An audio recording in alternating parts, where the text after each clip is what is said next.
Hello everyone, this is an updated video of how you can find Game Booster Priority Mode on Samsung phone. So let's start. First you need to go to your settings, then scroll down and go to Modes and Routines. From here, scroll down and go to Game.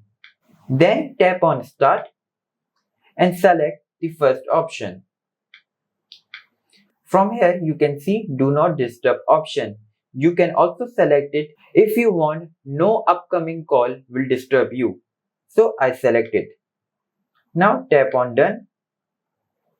Then Next. From here you can select what you want in your game mode. I want Wi-Fi. Turn it on. But I want auto brightness to block. So turn it off. Now I also want to block edge panels.